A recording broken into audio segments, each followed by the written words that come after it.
Dans la vie, il y a deux grands mystères, l'amour et l'argent. Qu'est-ce que l'amour? La question a été explorée à fond, dans les romans, les chansons, les films, à la télévision. Mais pas la question, qu'est-ce que l'argent? La théorie de l'argent n'a jamais inspiré de film à grand succès, et ça n'a rien d'étonnant. Rien d'étonnant non plus qu'elle ne soit presque jamais mentionnée dans nos écoles. D'où vient l'argent? La question évoque généralement l'image de la fabrication des billets ou des pièces. En effet, on croit souvent que c'est le gouvernement qui crée l'argent. C'est vrai, mais seulement en partie. Ces symboles en papier et en métal que nous appelons l'argent sont en fait fabriqués par une agence fédérale, la monnaie. Mais la plus grosse quantité d'argent en circulation n'est pas fabriquée par la monnaie. Tous les jours, des montants colossaux d'argent sont créés par des entreprises privées, par les banques. On croit souvent que les banques prêtent l'argent, que les déposants leur ont confié. Mais pas du tout. En fait, les banques créent l'argent qu'elles prêtent, pas à partir de leurs bénéfices, ni à partir de l'argent déposé, mais directement à partir des promesses de remboursement faites par les emprunteurs. La signature d'un emprunteur l'engage à payer le montant de son emprunt, plus des intérêts. Sinon, il perd la maison, la voiture ou tout autre bien qu'il a acheté. C'est une très lourde obligation pour l'emprunteur. En contrepartie, que fait la banque? Elle crée le prêt par un tour de passe-passe. Elle l'inscrit au compte de l'emprunteur. Ça vous semble un peu exagéré? Impossible, direz-vous? Voyons un peu comment ce miracle bancaire se produit.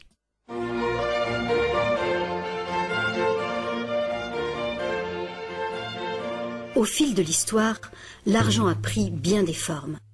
Il fallait simplement que l'argent soit portable et qu'un nombre suffisant de gens soient confiants de pouvoir l'échanger contre des choses de valeur bien réelles, comme de la nourriture, des vêtements ou une maison.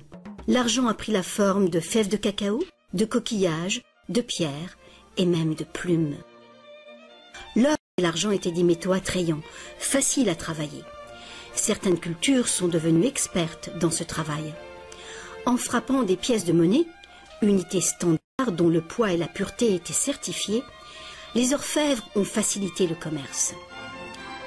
Bien vite, pour protéger tout son or, l'orfèvre a eu besoin d'une chambre forte. Les villageois sont venus frapper à sa porte.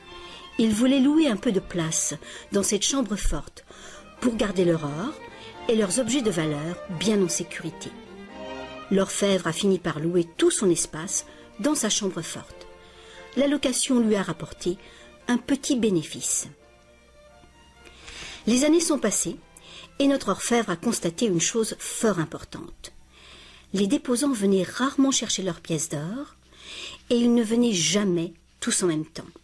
Il faut dire que les reçus faits par l'orfèvre étaient utilisés sur le marché comme s'ils étaient véritablement l'or qu'ils représentaient. Cet argent papier était plus pratique que les lourdes pièces et les montants pouvaient tout simplement être écrits au lieu d'être comptés laborieusement. Entre-temps, l'orfèvre a commencé une autre affaire. Il s'est mis à prêter son or en demandant des intérêts. Comme les reçus devenaient de plus en plus acceptés à titre de paiement, les emprunteurs ont demandé leur emprunt sous cette forme. Et comme l'industrie prenait de l'expansion, de plus en plus de gens ont demandé des prêts à l'orfèvre. Alors, l'orfèvre a eu une idée plus géniale encore.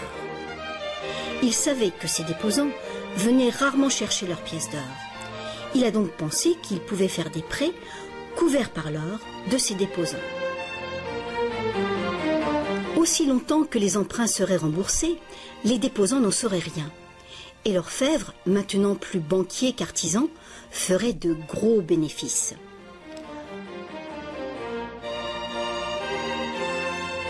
Pendant des années, en secret, l'orfèvre a tiré de bons revenus des intérêts sur les dépôts de ses clients. Maintenant gros prêteur, il devenait sans cesse plus riche et il commençait à étaler ses richesses. Les gens l'ont alors soupçonné de dépenser l'argent de ses déposants. Ensemble, ils l'ont menacé de retirer tout leur or si l'orfèvre ne s'expliquait pas sur sa richesse si soudaine. Contrairement à ce qu'on pourrait croire, la situation n'a pas tourné au désastre pour l'orfèvre. Malgré sa duplicité, il a pu montrer que les déposants n'avaient rien perdu. L'or était toujours en sécurité dans la chambre forte. Au lieu de reprendre leur or, les déposants ont demandé à l'orfèvre, devenu leur banquier, de leur verser une partie des intérêts. C'est ainsi que les banques sont nées. Le banquier payait un taux d'intérêt bas sur les dépôts et il faisait payer un dépôt d'intérêt plus élevé sur les prêts. La différence couvrait les frais de fonctionnement et ses bénéfices. La logique du système était simple comme bonjour et semblait être un moyen raisonnable de satisfaire la demande de crédit. Mais les banques ne fonctionnent plus du tout comme ça. L'orfèvre banquier n'était pas du tout satisfait du revenu qui restait après le partage des bénéfices avec ses déposants. La demande de crédit augmentait rapidement, mais ses prêts restaient limités par le montant d'or dans la chambre forte. Alors, une idée plus géniale encore lui est venue à l'esprit. Puisqu'il était le seul à savoir combien d'or il y avait dans la chambre forte, il pourrait prêter des chèques garantis par de l'or qui n'existait même pas. Aussi longtemps que les déposants ne viendraient pas tous en même temps réclamer leur or, personne ne le saurait. Ce nouvel arrangement fonctionnait à merveille et le banquier est devenu immensément riche avec les intérêts payés sur de l'or inexistant. L'idée que le banquier puisse créer de l'argent à partir de rien était trop outrageuse. Longtemps, personne n'a rien soupçonné. Mais le pouvoir d'inventer de l'argent est monté à la tête du banquier. Bientôt, l'importance des prêts et l'opulence du banquier ont déclenché de nouveaux soupçons. Certains emprunteurs ont demandé de l'or véritable plutôt que des chèques, et les rumeurs ont monté. Plusieurs déposants fortunés sont venus réclamer leur or. La fin du jeu était proche. Une foule de gens, brandissant des chèques, se sont rassemblés devant les portes closes de la banque. Hélas, le banquier n'avait pas assez d'or pour couvrir tout l'argent papier qu'il avait émis. Pour la première fois, il y avait une ruée sur la banque. Et c'est un phénomène qui épouvante tous les banquiers. Ce phénomène de retrait massif a ruiné des banques individuelles et a endommagé la confiance du public envers les banquiers. Il aurait été simple alors d'interdire cette pratique de créer de l'argent à partir de zéro. Mais les immenses crédits offerts par les banquiers étaient devenus essentiels à l'expansion du commerce européen. La pratique a donc été légalisée et réglementée. Les banquiers ont accepté de respecter des limites sur les montants d'argent fictifs qu'ils pouvaient prêter. Mais ces montants fictifs restaient bien supérieurs à la valeur réelle de l'or déposé dans la chambre forte. Bien souvent, le taux était de 9 $ fictifs pour 1 $ en or. Des inspections surprises permettaient de faire respecter ces réglementations. Un arrangement a aussi été conclu. En cas de ruée sur une banque, les banques centrales soutiendraient les banques locales en leur prêtant de l'or. La bulle du crédit, créée par les banquiers, ne pourrait pas crever et le système ne pourrait pas s'effondrer, sauf s'il y avait beaucoup de ruées sur les banques en même temps.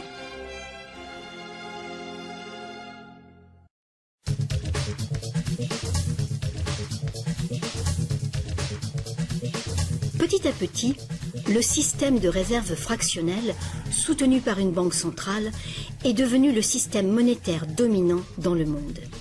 Et la fraction d'or qui garantissait l'argent créé par le processus de dette est progressivement arrivée à zéro. La nature même de l'argent a changé. Autrefois, un dollar en papier était en fait un reçu avec lequel on pouvait réclamer un poids fixe d'or ou d'argent. Actuellement, un dollar papier ou un dollar numérique peut uniquement être échangé par un autre dollar papier ou un autre dollar numérique. Autrefois, le crédit créé par une banque privée existait sous forme de billets de banque privée. les gens avaient le droit de refuser ces billets, tout comme ils peuvent refuser un chèque personnel aujourd'hui. À présent, le crédit, créé par une banque privée, est légalement convertible en devises fiduciaires émises par le gouvernement, comme les dollars, les livres sterling ou les euros. Les devises fiduciaires sont des devises créées par un décret gouvernemental. Des lois en font la monnaie que les citoyens doivent accepter pour paiement. Alors la question subsiste. Si les gouvernements et les banques peuvent tout simplement créer de l'argent, combien y a-t-il d'argent dans le monde ? Autrefois, le montant total d'argent était limité par les quantités physiques des éléments utilisés comme garantie. Par exemple, pour créer plus d'argent basé sur l'or, il fallait trouver davantage d'or.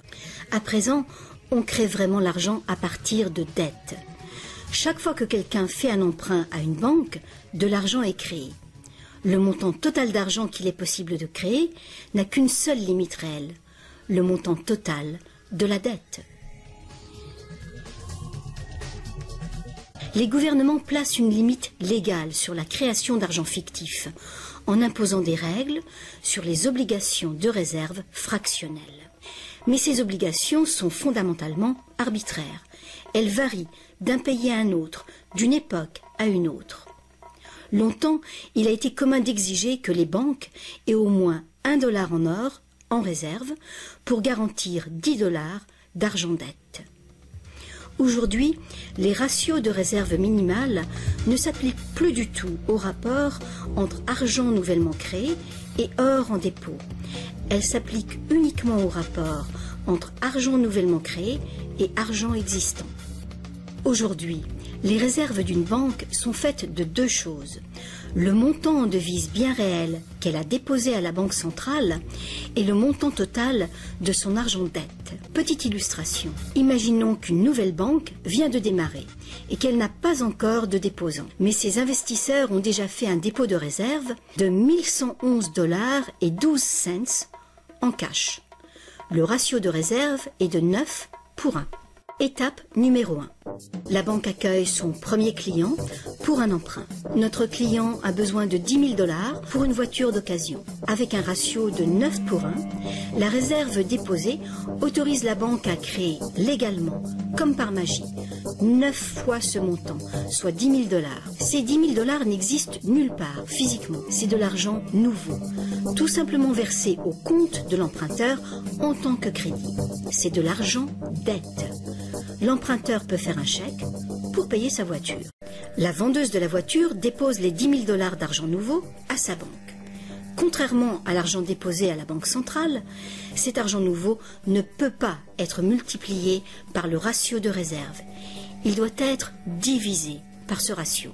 Avec le même ratio de 9 pour 1, il est donc possible de créer un nouveau prêt de $9 000 à partir du premier dépôt de $10 000. Étape numéro 3. Si ces $9 000 sont déposés par une troisième personne, à la même banque ou dans une autre banque, ils permettent légalement un troisième crédit bancaire, cette fois pour $8 100. Comme les poupées russes, qui s'emboîtent et deviennent toujours plus petites, chaque nouveau dépôt peut mener à un prêt toujours plus petit, et cette série décroissante est infinie. Par contre, si l'argent fictif créé par l'emprunt n'est pas déposé à la banque, le processus s'arrête. C'est la partie imprévisible du mécanisme de création de l'argent. Mais le plus probable, c'est qu'à chaque étape, le nouvel argent sera déposé à la banque et que le processus se répétera bien des fois, et que finalement, presque $100 000 d'argent nouveau sera créé. Tout cet argent nouveau est créé à partir du processus de dette uniquement. Et tout ce processus est légalement autorisé par le petit dépôt de réserve initial de $1111,12 qui demeure intouché à la Banque centrale. Autre facteur important. Avec ce système ingénieux, les registres de chacune des banques doivent montrer que la banque a 10% de plus en intérêt qu'en prêt. C'est donc un incitatif très fort pour une banque de solliciter des dépôts afin de pouvoir prêter davantage. Tout ceci crée l'idée fausse que l'argent vient des dépôts. À moins que chaque prêt successif ne soit déposé à la même banque, aucune banque ne peut prétendre avoir multiplié sa réserve initiale de presque 90 fois uniquement par des crédits bancaires. Mais il faut bien comprendre que le système bancaire est un circuit fermé. Un crédit créé dans une banque devient un dépôt dans une autre banque et vice-versa. En fin de compte, l'effet est grosso modo le même que si tout se passait dans une seule et même banque. En résumé, la réserve initiale d'un peu plus de 1111 $ à la Banque centrale permet de récolter des intérêts sur des sommes allant jusqu'à 100 000 $, que la banque n'a jamais eu. Ça vous semble absurde? Écoutez un peu. En quelques décennies, à cause du lobbying féroce des banques, les obligations de réserve ont quasiment disparu dans plusieurs pays. Et les ratios actuels de réserve peuvent être bien plus élevés que 9 pour 1. Pour certains types de comptes, 20 pour 1 et même 30 pour 1 sont tout à fait communs. Plus récemment encore, les banques ont trouvé le moyen de complètement contourner les obligations de réserve en faisant payer des frais de dossier en plus du capital prêté. Alors, bien que les règles soient compliquées, la réalité est toute simple. Les banques peuvent créer autant d'argent qu'on est capable d'en emprunter.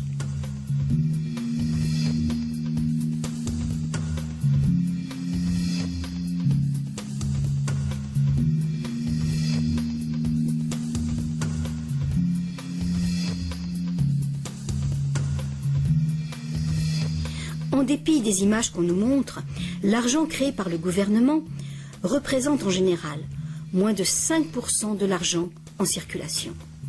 Aujourd'hui, plus de 95% de l'argent a été créé par quelqu'un qui a signé une reconnaissance de dette à une banque. Ces crédits bancaires apparaissent et disparaissent en quantité phénoménale tous les jours, au fur et à mesure que des prêts sont accordés ou remboursés.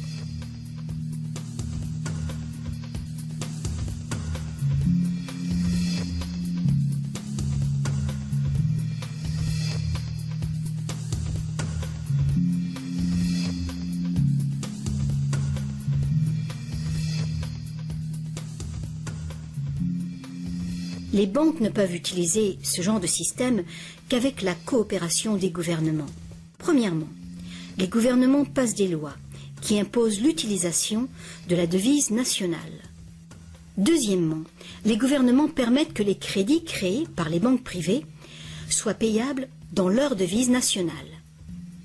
Troisièmement, les cours de justice gouvernementales font respecter les obligations de paiement des dettes. Et enfin, les gouvernements adoptent des règlements qui assurent le fonctionnement et la crédibilité du système monétaire sans rien faire pour informer le public de l'origine véritable de l'argent.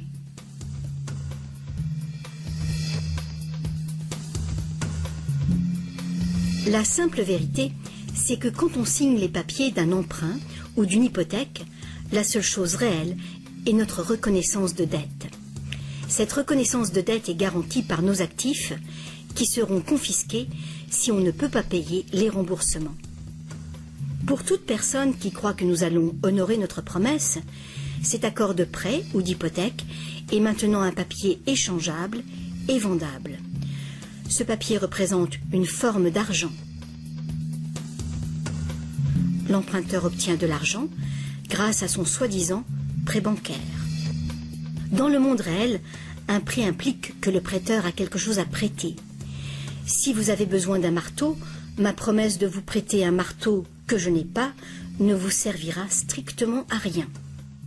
Mais dans le monde artificiel de l'argent, la simple promesse faite par une banque de vous prêter de l'argent est considérée comme de l'argent véritable. Ici encore, la vérité est simple. Sans le document signé par l'emprunteur, le banquier n'a rien du tout à prêter. Est-ce que vous vous êtes déjà demandé comment tout le monde, les gouvernements, les entreprises, les familles, peut être endetté en même temps et pour des sommes aussi colossales? est-ce que vous vous êtes demandé comment il peut y avoir autant d'argent à emprunter? Maintenant, vous le savez. Il n'y en a pas. Les banques ne prêtent pas l'argent, elles le créent, et c'est de l'argent dette. Comme la dette est potentiellement illimitée, la quantité d'argent créée est illimitée, elle aussi. Mais l'inverse est vrai également. Vous n'êtes pas étonné qu'en dépit de toutes nos ressources, toutes nos inventions et toute notre productivité, nous soyons presque tous si lourdement endettés, aussi bien les gouvernements que les entreprises et les particuliers? Ah, si seulement les gens cessaient de se demander comment est-ce possible? Comment se peut-il que les gens qui produisent toute la richesse réelle soient endettés envers les gens qui ne font que prêter de l'argent, symbole de cette vraie richesse? Le plus étonnant, c'est qu'une fois que nous réalisons que l'argent est en fait une dette, nous comprenons que sans dette, il n'y aurait pas d'argent.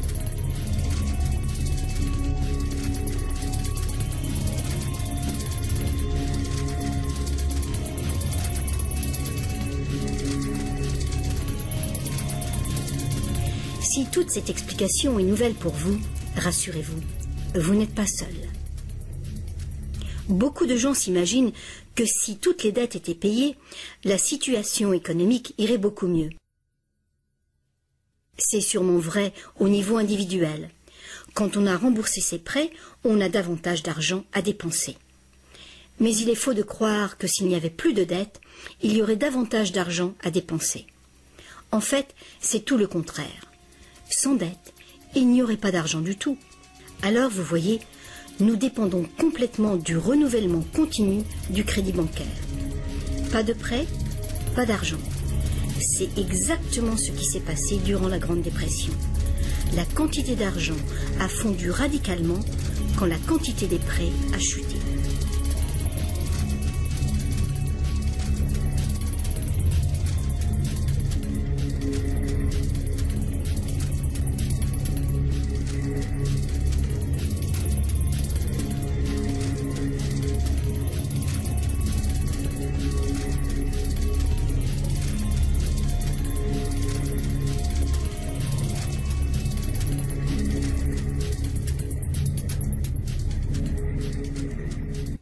Il faut bien souligner que les banquiers créent uniquement le montant du principal.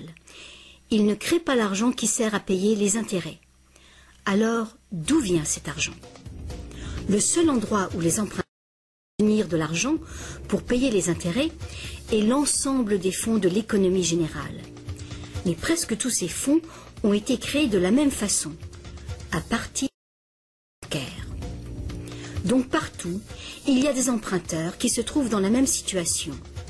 Ils cherchent désespérément l'argent pour rembourser le principal et les intérêts dans une réserve globale d'argent qui ne contient que le principal. Il est tout à fait impossible pour tout le monde de payer le principal plus les intérêts, car l'argent des intérêts n'existe pas. Une formule mathématique simple le montre.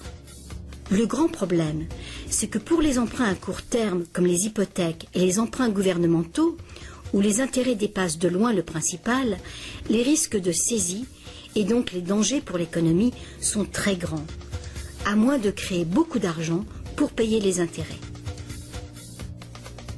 Pour que la société continue de fonctionner, le taux des saisies doit rester bas.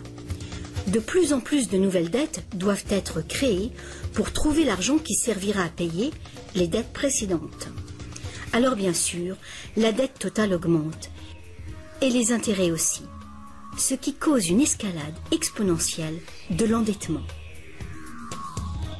Seul le temps qui sépare la création des nouveaux emprunts et leur remboursement empêche le manque d'argent global de mettre le système en faillite.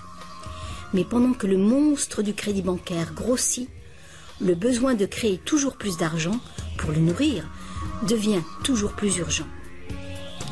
Pourquoi les taux d'intérêt sont-ils si bas? Pourquoi recevons-nous des cartes de crédit que nous n'avons jamais demandées? Pourquoi est-ce que le gouvernement dépense plus vite que jamais? Est-ce que ce ne serait pas pour éviter l'effondrement de tout le système monétaire. On peut donc se demander, est-ce que ça peut continuer infiniment? Est-ce qu'un effondrement n'est pas inévitable?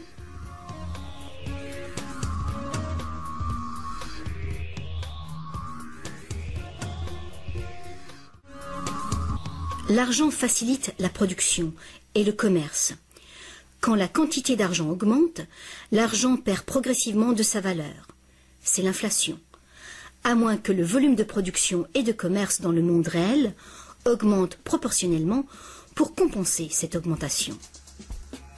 Ajoutez à cela que quand on parle d'une croissance économique de 3% par an, par exemple, on pourrait croire que c'est un taux constant.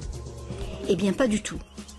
Les 3% de cette année représentent plus de matériaux, plus de produits, plus de services que les 3% de l'année précédente, car il s'agit de 3% d'un nouveau total. Ce n'est donc pas une ligne plate, continue, mais une courbe exponentielle de plus en plus raide. Le véritable problème est qu'une croissance perpétuelle de l'économie réelle exige une escalade perpétuelle de la consommation des ressources et de l'énergie.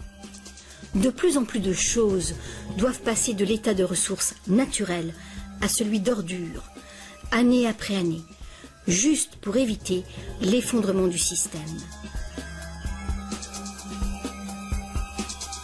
La situation est grave, très grave. Alors quoi faire? Pour commencer, un concept radicalement différent de l'argent s'impose.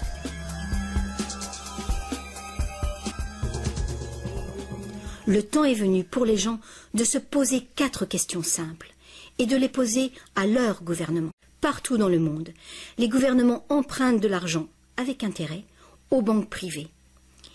La dette gouvernementale est une composante majeure de la dette globale. Et une énorme partie de nos taxes va au paiement de cette dette. Maintenant, nous savons que les banques créent l'argent qu'elles prêtent et que les gouvernements les autorisent à le faire. Nous savons aussi que les gouvernements créent les devises par décret et qu'ils ont au moins le même droit que les banques de créer leur propre argent. Alors, première question. Pourquoi est-ce que les gouvernements choisissent d'emprunter de l'argent aux banques privées avec intérêt quand ils pourraient créer tout l'argent qu'il leur faut sans intérêt? Deuxième question. Pourquoi créer de l'argent à partir du processus de dette? Pourquoi pas créer de l'argent qui circule en permanence et qui ne doit pas sans cesse être réemprunté pour exister?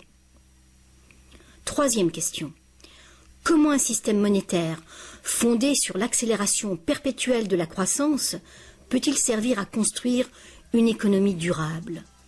N'est-il pas évident qu'une croissance en accélération perpétuelle est incompatible avec la durabilité? Et finalement, pourquoi notre système actuel dépend-il entièrement d'une croissance perpétuelle? Que faut-il changer pour créer une économie durable?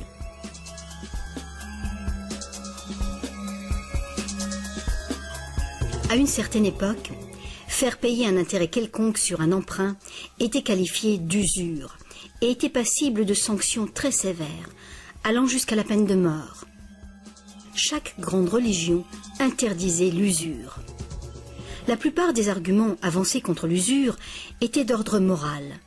La seule finalité légitime de l'argent était de faciliter les échanges de biens et de services réels. Toute tentative de gagner de l'argent avec de l'argent était considérée comme un mal, ou même comme un vol. Mais comme les besoins de crédits commerciaux augmentaient, les arguments moraux ont fini par céder. On en est venu à dire que prêter de l'argent constituait un risque pour le prêteur, et qu'il était donc justifié de faire des profits sur un prêt. Aujourd'hui, ces notions semblent dépassées. Faire de l'argent avec de l'argent est considéré comme un idéal à poursuivre. Pourquoi travailler si on peut faire travailler son argent pour soi? Ceci dit, quand on parle d'avenir durable, il est clair que faire payer des intérêts constitue un problème d'ordre moral et d'ordre pratique. Imaginons une société capable de durer des siècles parce qu'au lieu de piller ses ressources, elle consomme uniquement ce qu'il lui faut dans l'immédiat. On ne coupe pas plus d'arbres qu'il n'en pousse. Toute l'énergie est renouvelable, solaire, gravitationnelle ou géothermique, magnétique ou autre. Cette société vit dans les limites de ses ressources non renouvelables en réutilisant et en recyclant tout. Et la population n'augmente pas en nombre.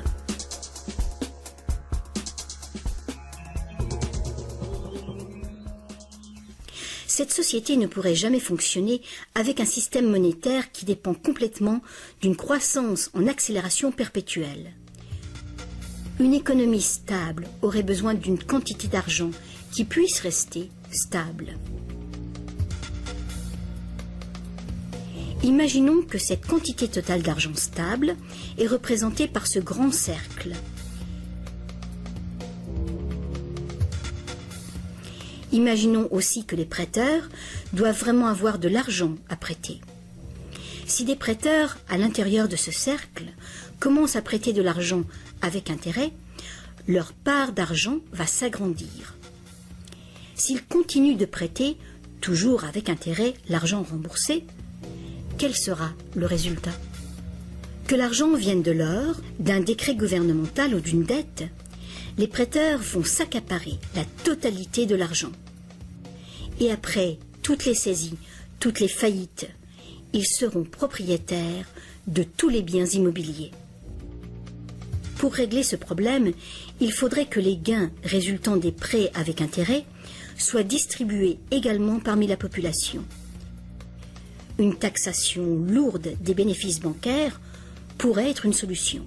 Mais alors, quel intérêt les banques auraient-elles d'être en affaires? Si nous pouvions un jour nous libérer de cette situation, nous pourrions imaginer les banques comme des services sans but lucratif, qui travailleraient au service de la société. Les banques verseraient des dividendes universels aux citoyens ou prêteraient carrément sans intérêt du tout.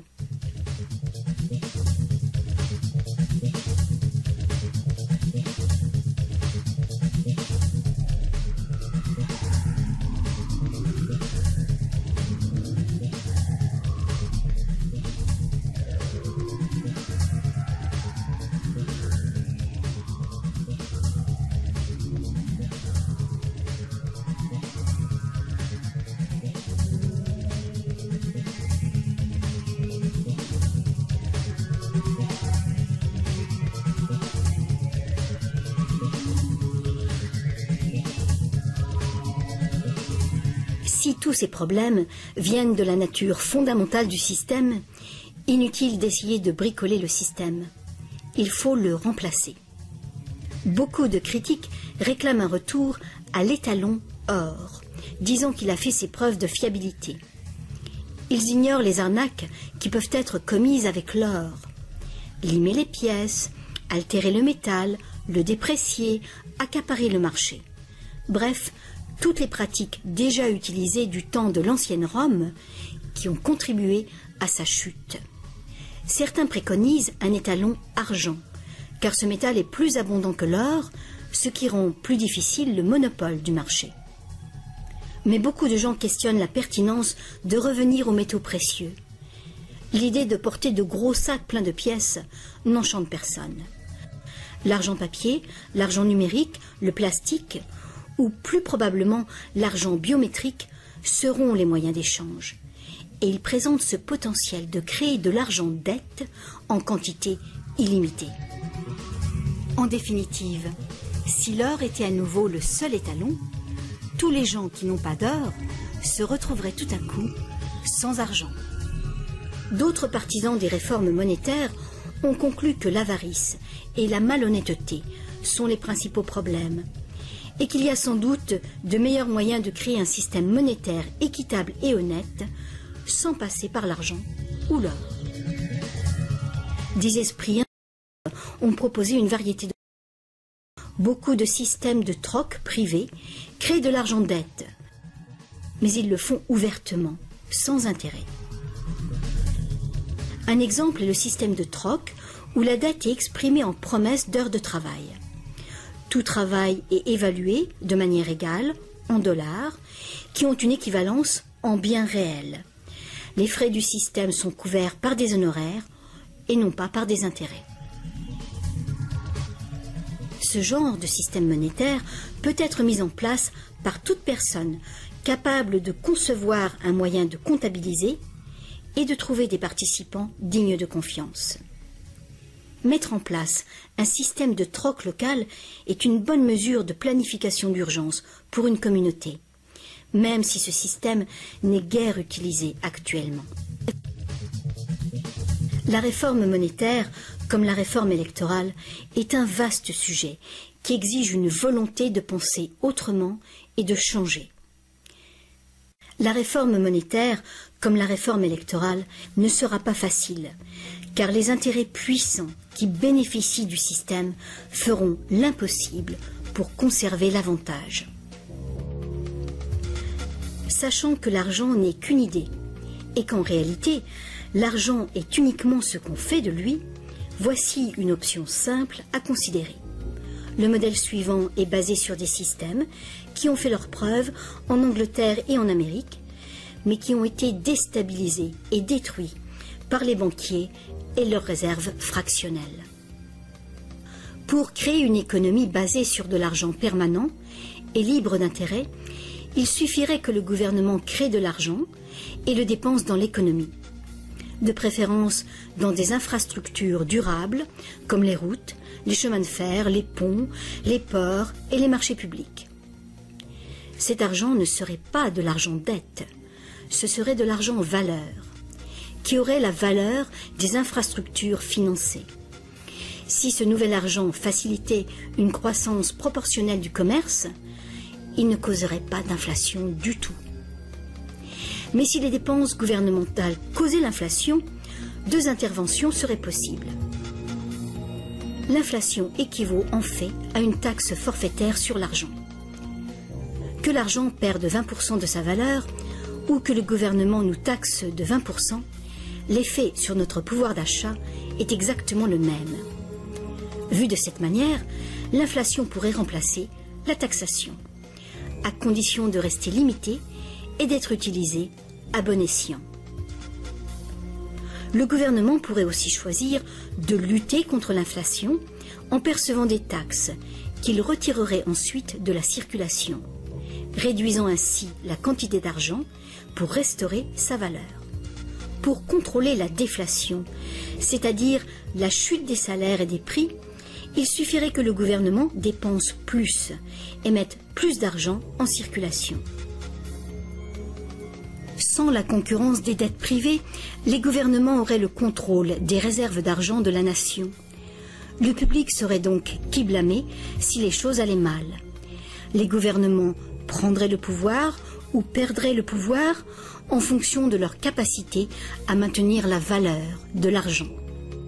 Les gouvernements fonctionneraient surtout grâce aux taxes, comme maintenant, mais ces taxes auraient beaucoup plus de pouvoir financier, puisqu'il n'y aurait plus d'intérêt à payer.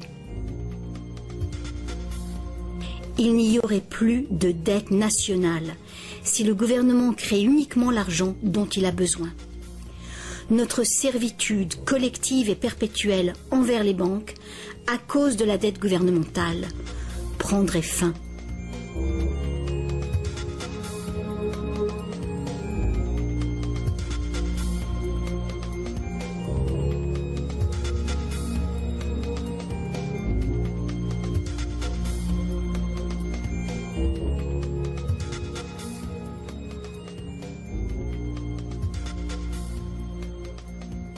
On nous a trompés.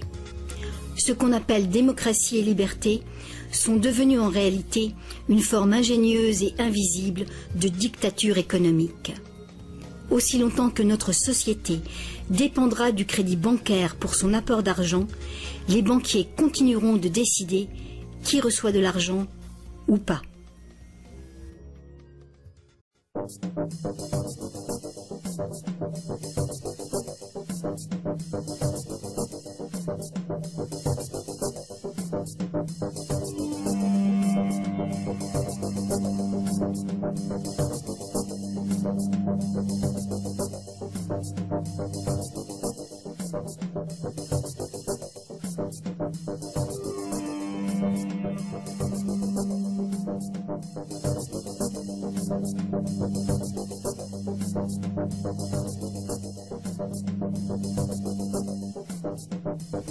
Peu de gens savent aujourd'hui que l'histoire des États-Unis, depuis la Révolution de 1776, a été en grande partie une lutte épique pour se libérer du contrôle des banques mondiales dominées par les Rothschild.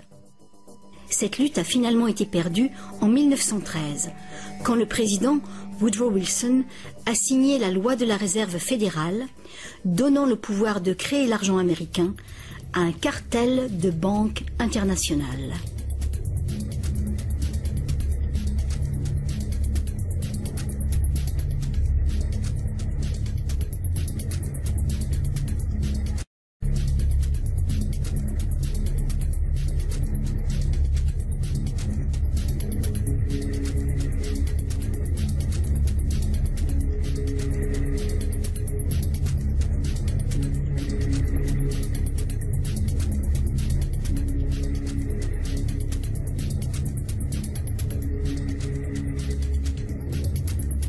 Le pouvoir de ce système est profondément ancré, et le silence des médias et du monde de l'éducation à ce sujet est profond, lui aussi. Il y a des années, un vice-premier ministre du Canada a fait un sondage informel auprès de nombreux professionnels bien éduqués et auprès de simples citoyens. Il a constaté qu'aucun d'eux ne comprenait vraiment comment l'argent était créé. En fait, on peut probablement dire que la majorité des gens, y compris les simples employés des banques, n'ont pas réfléchi à la question. Et vous ?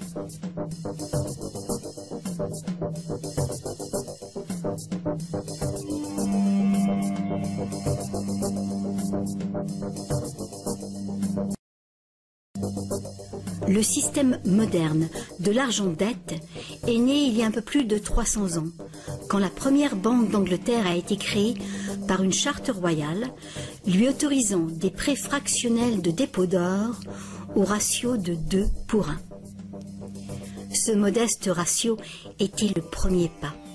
Le système est maintenant mondialisé. Il crée des quantités virtuellement illimitées d'argent à partir de rien.